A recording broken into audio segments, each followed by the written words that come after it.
നമസ്കാരം. നമ്മൾ പലരും പരാതി പറയുന്നൊരു കാര്യമുണ്ട്. മനസ്സിൽ അനാവശ്യമായ ചിന്തകൾ വന്നുകൊണ്ടിരിക്കുന്നു, വികാരങ്ങൾ കൈവിട്ടു പോകുന്നു, ഒരു സ്വസ്ഥതയുമില്ല, എങ്ങനെ മനസ്സിനെ നിയന്ത്രിക്കണം എന്ന് അറിയില്ല എന്നൊക്കെ. രാത്രി കിടന്നാൽ ഉറക്കം വരാതിരിക്കുക, ചിന്തകൾ കാടുകയറി പോവുക, പണിസ്ഥലത്തിരിക്കുമ്പോൾ മനസ്സ് മറ്റെവിടേക്കോ പോവുക, നടന്ന ചില കാര്യങ്ങളെക്കുറിച്ച് ഓർത്ത് വിഷമിക്കുക, വരാനിരിക്കുന്ന കാര്യങ്ങളെക്കുറിച്ച് ഓർത്ത് ഉത്കണ്ഠപ്പെടുക.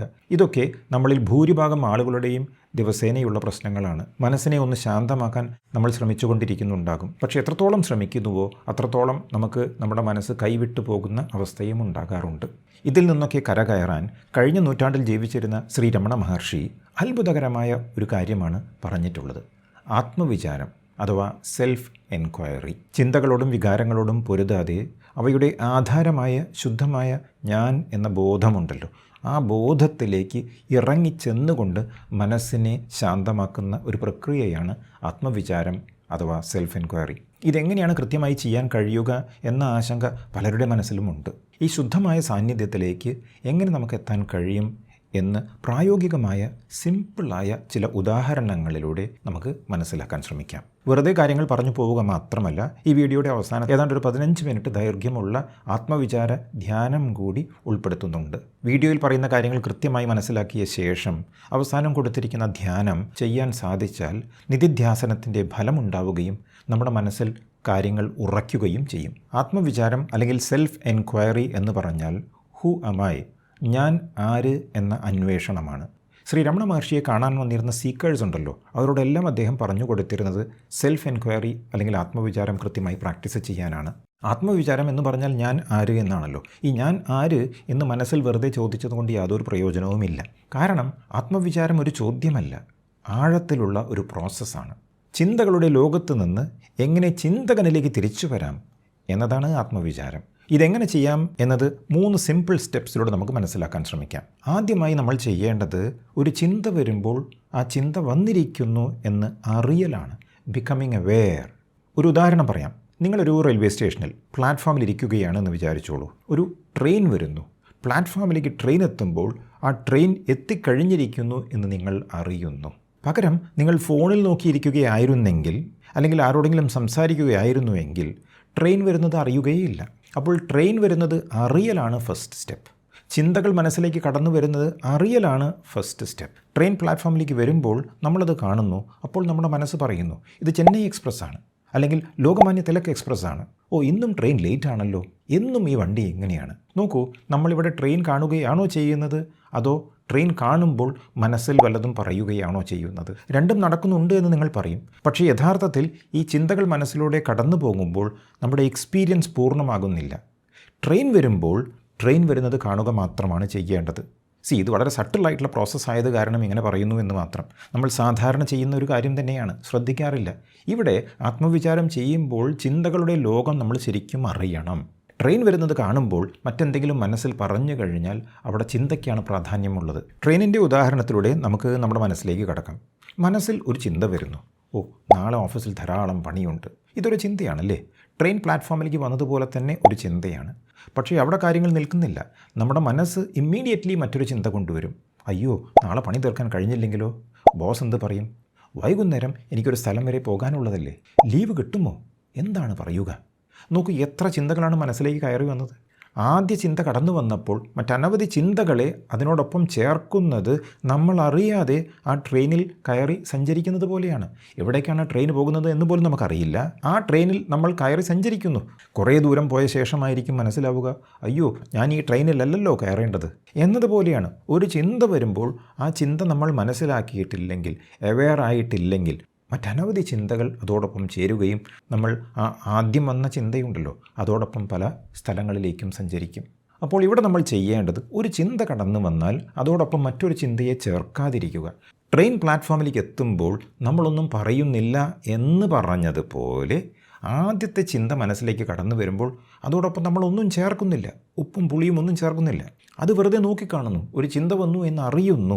നാളെ ഓഫീസിൽ ധാരാളം ജോലിയുണ്ടല്ലോ എന്ന ചിന്ത ഇനി കയറി വന്നാൽ, അയ്യോ, ഇനിയൊന്നും പറയാനില്ലല്ലോ എന്ന് പോലും പറയരുത്. കാരണം ആ പറയുന്നത് പോലും ഒരു ചിന്തയാണ് എന്ന് മനസ്സിലാക്കുക.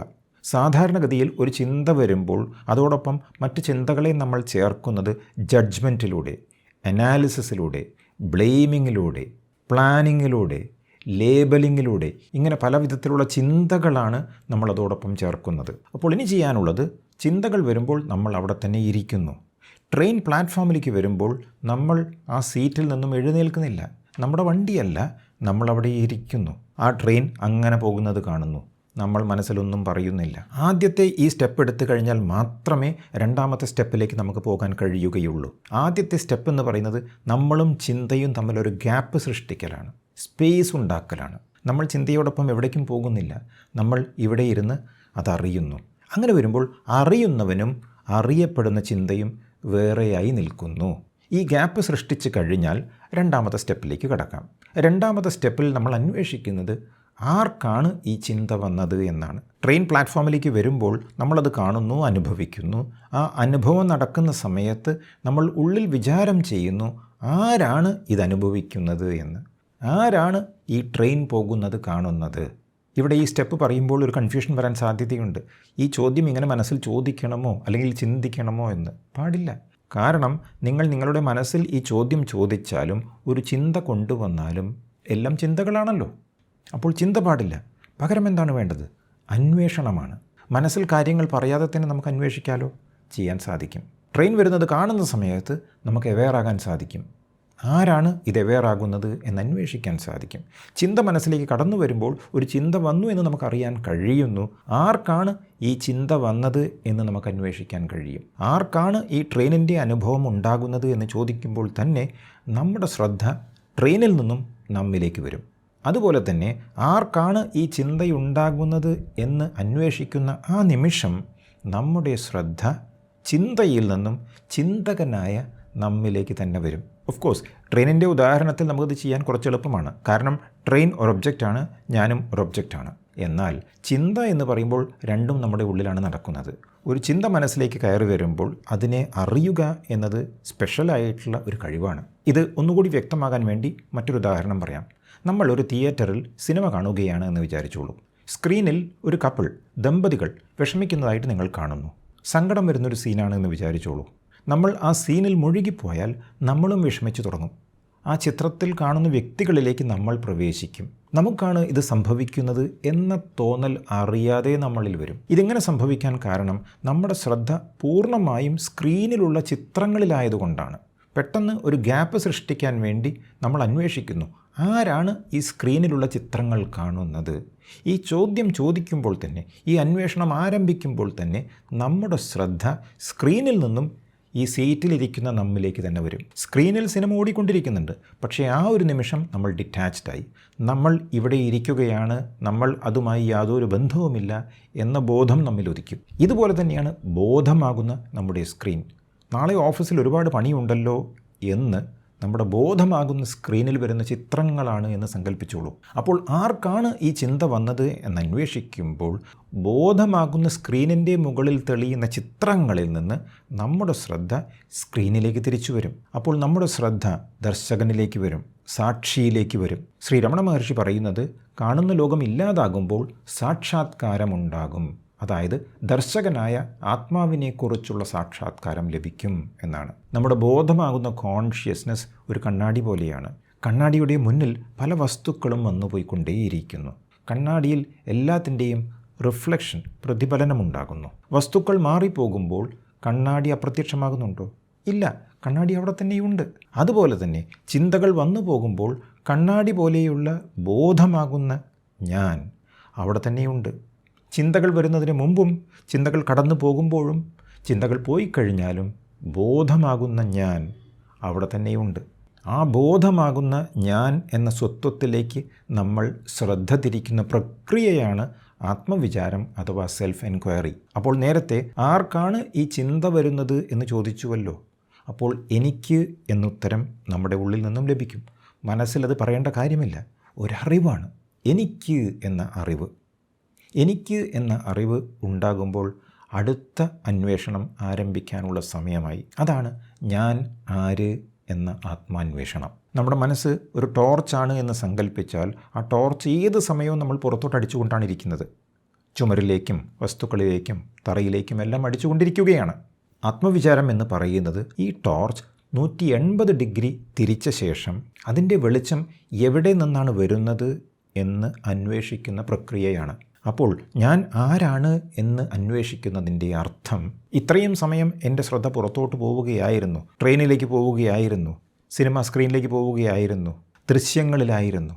ഞാൻ ആര് എന്ന് അന്വേഷിക്കുമ്പോൾ ശ്രദ്ധ തിരിച്ച് നമ്മിലേക്ക് തന്നെ വരും. 180 ഡിഗ്രി. ഇതാണ് മനസ്സ് അതിൻ്റെ ഉറവിടത്തിലേക്ക് തിരിച്ചു വരുന്ന പ്രോസസ്സ്. അതുതന്നെയാണ് ആത്മവിചാരം അഥവാ സെൽഫ് എൻക്വയറി. ഞാൻ ആര് എന്ന് നമ്മൾ മനസ്സുകൊണ്ട് അന്വേഷിക്കാൻ തുടങ്ങുകയാണ്. പക്ഷേ മനസ്സിനൊരിക്കലും പിടികിട്ടാത്ത ഒരു സ്വത്വമാണ് ഞാൻ എന്ന ബോധം. അപ്പോൾ തൻ്റെ ഉറവിടം തേടി പോകുമ്പോൾ ഈ മനസ്സ് തനിയെ ഇല്ലാതാകും. മനസ്സ് ഇല്ലാതാകുമ്പോൾ പിന്നെ നമ്മൾ ആത്മാവായി പ്രകാശിക്കാൻ തുടങ്ങും. ഇതാണ് സെൽഫ് എൻക്വയറി. അപ്പോൾ പറഞ്ഞു വന്നത്, മനസ്സിനെ മാറ്റാൻ നോക്കേണ്ട, ലോകത്തെ മാറ്റാൻ ശ്രമിക്കേണ്ട. ചിന്തയാകുന്ന തീവണ്ടി പ്ലാറ്റ്ഫോമിലേക്ക് വരുമ്പോൾ അറിയാതെ അതിൽ കയറിപ്പോകാൻ ശ്രമിക്കേണ്ട. ആരാണ് ഇതറിയുന്നത് എന്ന് ആദ്യം അന്വേഷിക്കുക. അപ്പോൾ ഒരു സ്പേസ് ഉണ്ടായി. ആ സ്പേസിൽ നിന്നുകൊണ്ട് തന്നെ, ആ ഗ്യാപ്പിൽ ഇരുന്നു കൊണ്ട് തന്നെ ഞാൻ ആര് എന്ന് അന്വേഷിക്കുന്നു. ഇത് ഒരു അഭ്യാസമായി നിത്യവും ചെയ്തു തുടങ്ങിയാൽ ജീവിതത്തിൽ അനവധി മാറ്റങ്ങൾ വരും. പ്രധാന മാറ്റം ചിത്തശുദ്ധി ഉണ്ടാവുകയും ആ ചിത്തശുദ്ധി വന്ന മനസ്സോടെ നിങ്ങൾക്ക് എന്ത് ചെയ്യണം, എന്ത് ചെയ്യാൻ പാടില്ല എന്ന തീരുമാനങ്ങൾ കൃത്യമായി എടുക്കാൻ കഴിയുകയും ചെയ്യും. ഇത്രയും പറഞ്ഞുകൊണ്ട് നമുക്ക് ആത്മവിചാര ധ്യാനത്തിലേക്ക് പ്രവേശിക്കാം. പതുക്കെ കണ്ണുകൾ അടച്ചു വയ്ക്കുക. ശാന്തമായി ഇരുന്നു കൊണ്ട് ശ്വാസം ശ്രദ്ധിക്കുക. ശരീരം പൂർണ്ണമായും അയച്ചുവിടുക. വരുന്നതും പോകുന്നതുമായ ശ്വാസത്തെ മാത്രം ശ്രദ്ധിക്കുക. മനസ്സ് ശാന്തമാകട്ടെ.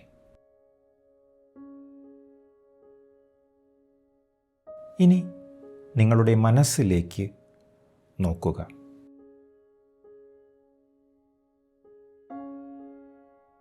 വല്ല ചിന്തകളും വരുന്നുണ്ടോ എന്ന് ശ്രദ്ധിക്കുക. ഒരു റെയിൽവേ സ്റ്റേഷനിൽ ഇരുന്ന് തീവണ്ടി വരുന്നുണ്ടോ എന്ന് നോക്കുന്നത് പോലെ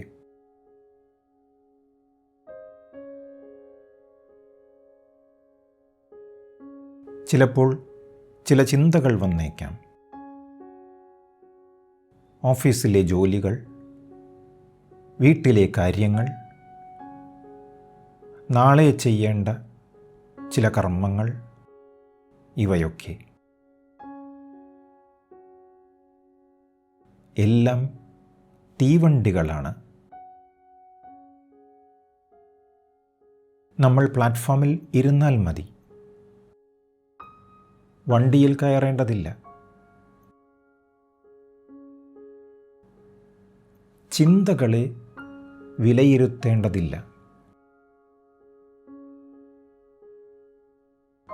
പ്ലാറ്റ്ഫോമിലിരിക്കുമ്പോൾ ട്രെയിൻ വന്നിരിക്കുന്നു എന്ന് അറിയുന്നത് പോലെ ചിന്ത വന്നിരിക്കുന്നു എന്ന് അറിയുക മാത്രം ചെയ്യുക.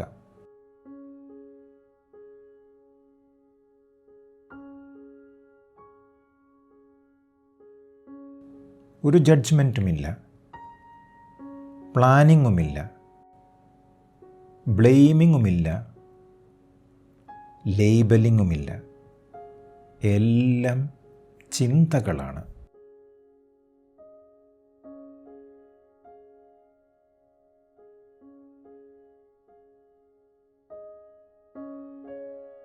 ചിന്ത വന്നിരിക്കുന്നു എന്ന് അറിയുക മാത്രം ചെയ്യുക.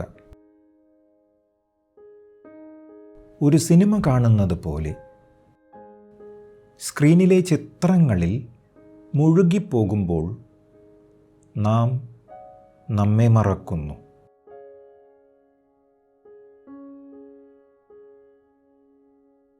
സ്ക്രീനിൽ തെളിയുന്ന ചിത്രങ്ങളിൽ നിന്ന് അത് കാണുന്ന നിങ്ങളിലേക്ക് ശ്രദ്ധ തിരിക്കണം. സ്ക്രീനിൽ ഉള്ള ചിത്രങ്ങളിൽ ശ്രദ്ധ കൂടുതൽ പതിപ്പിച്ചാൽ പല വികാരങ്ങളും നമ്മിൽ ജനിക്കും. അതുപോലെ തന്നെ മനസ്സിലേക്ക് കടന്നു വരുന്ന ചിന്തകളിൽ പെട്ടുഴലുമ്പോൾ നമുക്ക് പല വിഷമങ്ങളും നേരിടേണ്ടി വരും.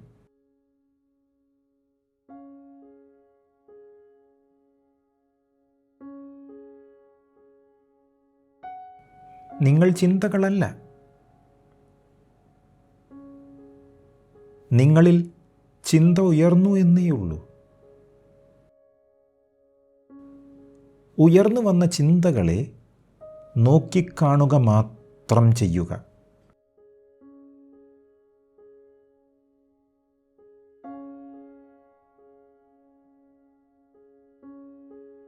അപ്പോൾ നിങ്ങൾക്കും ചിന്തകൾക്കും ഇടയിൽ ഒരു ഗ്യാപ്പ് സൃഷ്ടിക്കപ്പെടും. ഒരു സ്പേസ് ഉണ്ടായി തുടങ്ങും.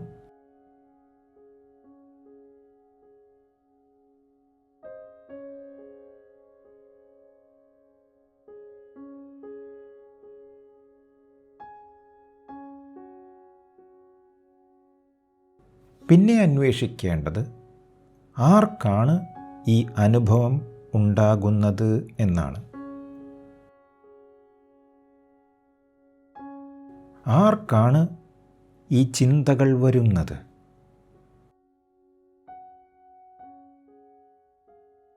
ആരിലാണ് ഈ വികാരങ്ങൾ ജനിക്കുന്നത്?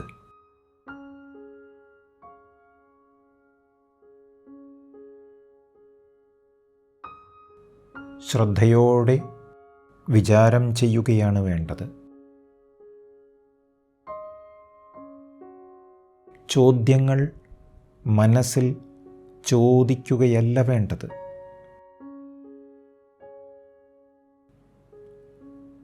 ചോദ്യങ്ങൾ മനസ്സിൽ ചോദിച്ചാൽ അതൊരു ചിന്തയായി മാറും.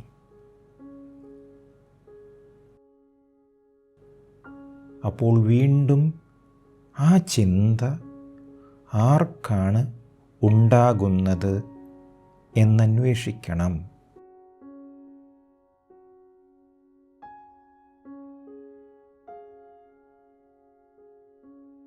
അപ്പോൾ ശ്രദ്ധ ചിന്തകളിൽ നിന്ന് അതനുഭവിക്കുന്ന ഞാൻ എന്ന സ്വത്വത്തിലേക്ക് തിരിയും.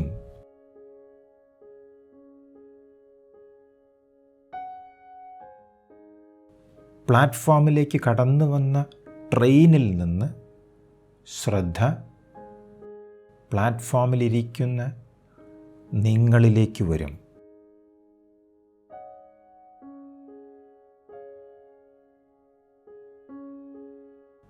സിനിമാ സ്ക്രീനിൽ കാണുന്ന ദൃശ്യങ്ങളിൽ നിന്ന് ഇരുണ്ട തിയേറ്ററിൽ ഇരിക്കുന്ന ആ ദൃശ്യങ്ങൾ കാണുന്ന ദർശകനായ നിങ്ങളിലേക്ക് മടങ്ങിയെത്തും.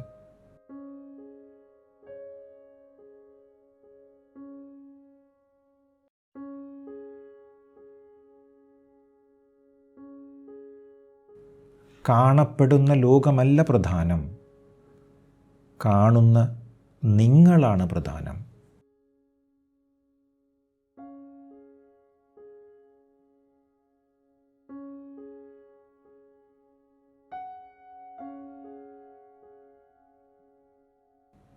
നിങ്ങളില്ലെങ്കിൽ ലോകമില്ല, ട്രെയിനില്ല, ചിന്തകളില്ല. അപ്പോൾ നിങ്ങൾക്കാണ് പ്രാധാന്യം.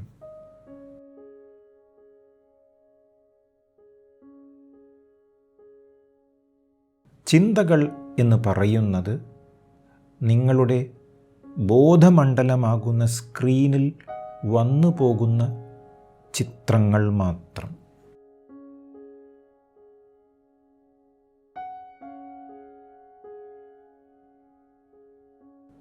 ആർക്കാണ് ഈ ചിന്തകൾ വരുന്നത് എന്നന്വേഷിക്കുക.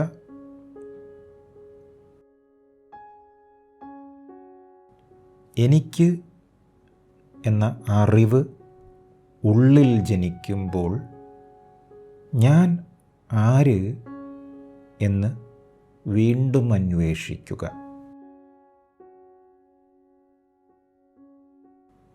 അപ്പോൾ നിങ്ങളുടെ ശ്രദ്ധ 180 ഡിഗ്രി ഉള്ളിലേക്ക് തിരിയും.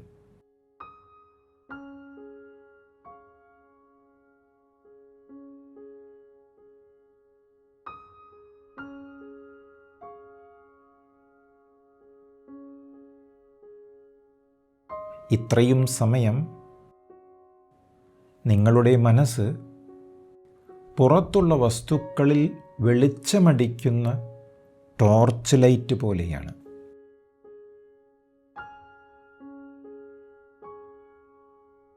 ആ ടോർച്ച് ലൈറ്റ് തൻ്റെ വെളിച്ചത്തിൻ്റെ ഉറവിടത്തിലേക്ക് തിരിയണം.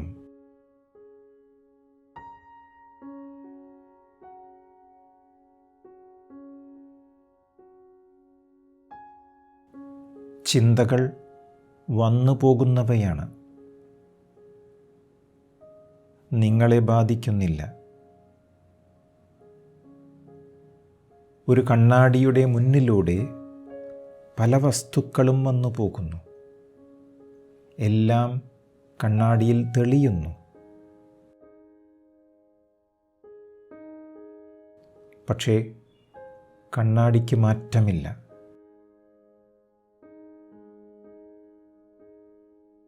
വസ്തുക്കൾ വരുന്നതിന് മുമ്പും വസ്തുക്കൾ വന്നു പോകുമ്പോഴും വസ്തുക്കൾ പോയി കഴിഞ്ഞാലും കണ്ണാടി ഒരു മാറ്റവുമില്ലാതെ അവിടെ തന്നെ തുടരുന്നു.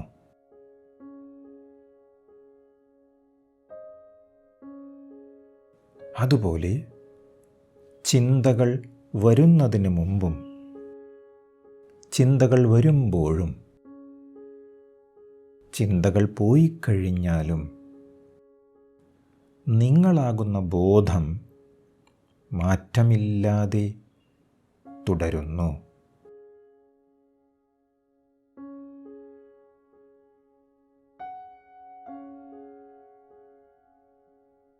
ഇപ്പോൾ ആ ദർശകനായി ഞാൻ ഉണ്ട് എന്ന ബോധത്തിൽ വിശ്രമിക്കുക.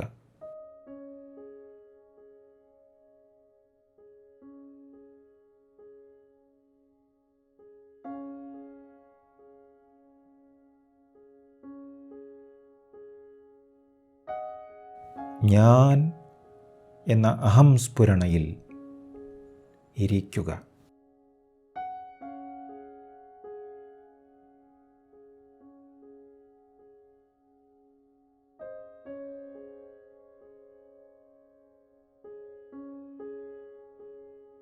വൃത്തിയുള്ള കണ്ണാടി പോലെ ഞാൻ എന്ന ശുദ്ധമായ അറിവ്,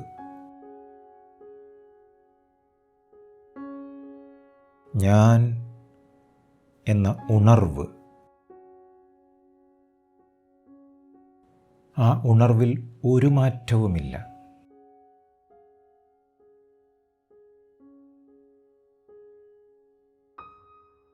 വസ്തുക്കൾ വന്നുപോയി കഴിഞ്ഞാൽ കണ്ണാടി അപ്രത്യക്ഷമാകാത്തതുപോലെ നിങ്ങളേത് സമയവും അതേപടി നിലനിൽക്കുന്നുണ്ട്.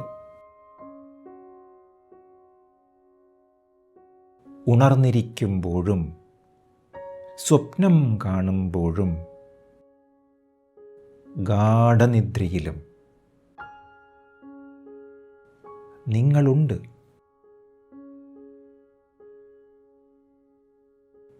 നിങ്ങളവിടെ തന്നെയുണ്ട്.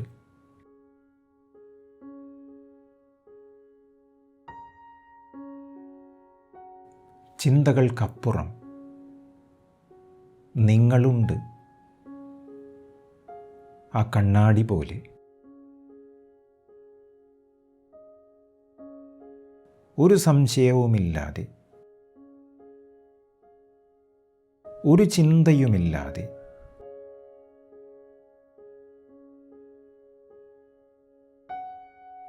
ഞാൻ എന്ന ആത്മസ്വരൂപത്തിൽ ഇരിക്കുക.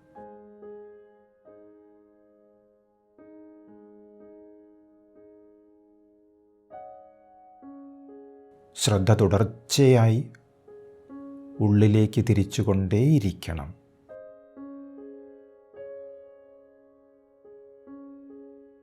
ഇതാണ് സെൽഫ് അറ്റൻറ്റീവ്നെസ്.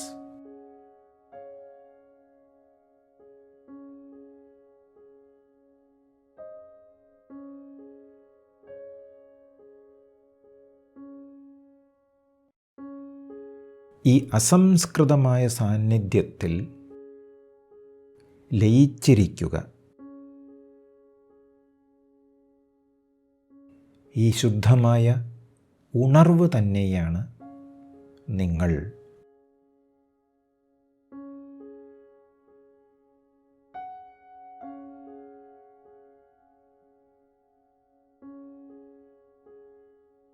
പതുക്കെ നിങ്ങളുടെ ശ്വാസം ശ്രദ്ധിക്കുക.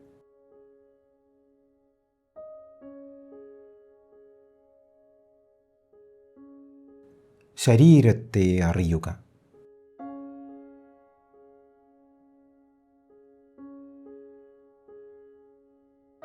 ഈ സമാധാനത്തോടെ, ശാന്തതയോടെ പതുക്കെ കണ്ണുകൾ തുറക്കുക.